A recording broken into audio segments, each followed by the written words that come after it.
Hello everyone, કેમ છો તમે બધા? આઈ હોપ તમે બધા સારા હશો. તો આજે હું તમને કંઈક બતાવવા જઈ રહ્યું છું, તો come with me, let's go. તો પહેલે હું બતાવીશ તમને આપણો ક્યુટ બોય રિયાન્સ, જે હમણાં સૂઈ ગયો છે. એકચ્યુઅલી અમે ગયા હતા શોપિંગ કરવા માટે, એટલે એ બહુ થાકી ગયો હતો, એટલે આવીને જમીને સીધો સૂઈ ગયો. તો હવે અમે શોપિંગ કરવા કેમ ગયા હતા, તો પહેલાં મેં હસી લઉં. એકચ્યુઅલી એક એવું પર્સન આપણા બાજુમાં સામે બેસેલું છે ને, કે આજે વિડીયો બનાવવામાં આપણને હસાવવાનું જ કામ કરવાના છે, એટલે આ વિડીયો હસવામાં જ જવાનો છે. પણ નો, એ પર્સનને એકદમ ઇગ્નોર કરી આપણે આપણું કામ ચાલુ કરીએ. તો એકચ્યુઅલી અમે શોપિંગ કરવા માટે ગયા હતા. રિયાન્સનો સ્પેશિયલ ડે, જે અમારા માટે બહુ જ સ્પેશિયલ ડે છે, તે આવવાનો છે. એટલે કે રિયાન્સનો બર્થડે ઇઝ કમિંગ સૂન. તો ફાઇનલી અમે એના માટે કપડાં લેવા ગયા હતા. તો પહેલાં બોક્સમાં નીકળ્યું છે વ્હાઇટ્સ પેન્ટ. આ વ્હાઇટ પેન્ટ્સ છે, જેના સાઈડ પોકેટ આવેલા છે, એના સાથે બ્લુ ટી શર્ટ પેરમાં હતું, એટલા માટે અમે ગમ્યું તો અમે લઈ લીધું. એ મિતેશનું પસંદ છે. અને મેં તમને કહી દઉં તો આપણા સામે બેસેલા છે લવારા કરવા માટે, તો મિતેશ.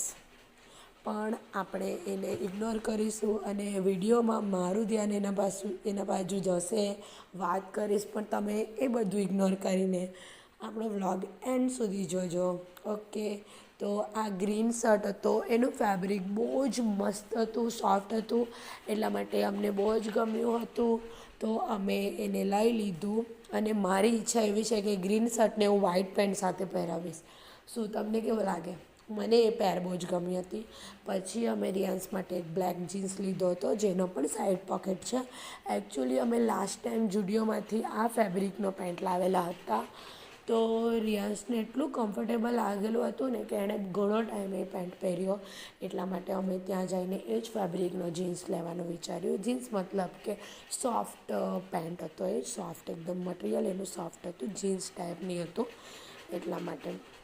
તો નેક્સ્ટ બોક્સમાંથી નીકળ્યું છે ડંગરી.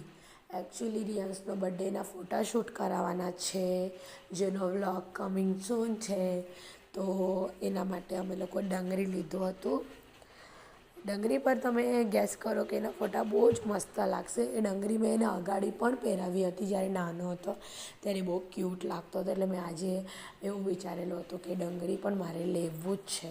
પછી અમને ભાઈએ બહુ બધા કપડાં બતાવ્યા હતા, એમાંથી અમને આ બે પેર છે, જે હાફ પેન્ટ અને ટી શર્ટ છે, એના સાથે પેરમાં છે, મતલબ કે કેપવાળી ટી શર્ટ છે, જે એ પણ અમને ગમી ગઈ હતી, એ પણ લઈ લીધી હતી. એના પછી નેક્સ્ટ ગ્રીન કલરની ટી શર્ટ અને હાફ પેન્ટ હતો, એ પણ એમણે બતાવ્યું, એટલે અમે એ પણ લઈ લીધું હતું.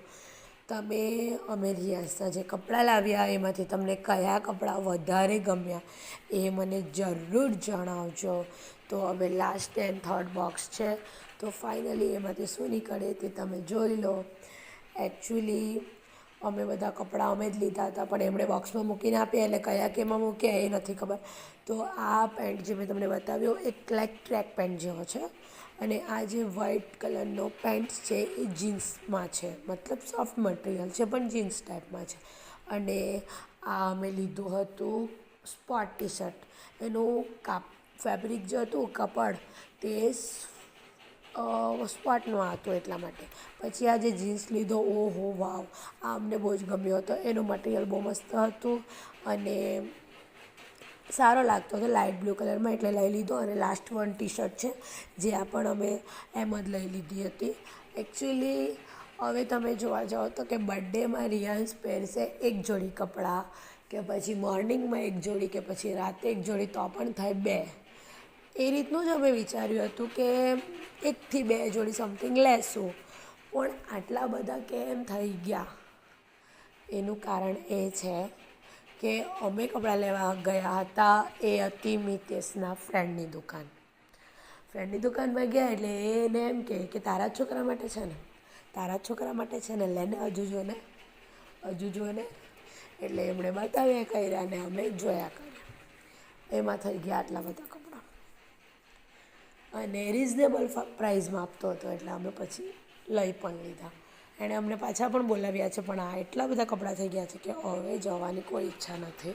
પછી રિયાન્સ મોટો થઈ જાય ને કપડાં પછી નાના પડે એ રીતના નાટક કોઈ જાતના કરવાની ઈચ્છા નથી, એટલા માટે રવા દીધા. તો હવે આપણો નેક્સ્ટ વ્લોગ આવશે એના ફોટોશૂટનો, તો તમે એ પણ જરૂર જોજો. અને રિયાન્સનો બર્થડે છે 10th ડિસેમ્બર, તો તમે મારા દીકરાને બ્લેસ્ડ વિસીસ આપજો. એટલી જ ઈચ્છા રાખું, બીજું કશું નહીં. તો આપણા વ્લોગને એન્જોય કરજો.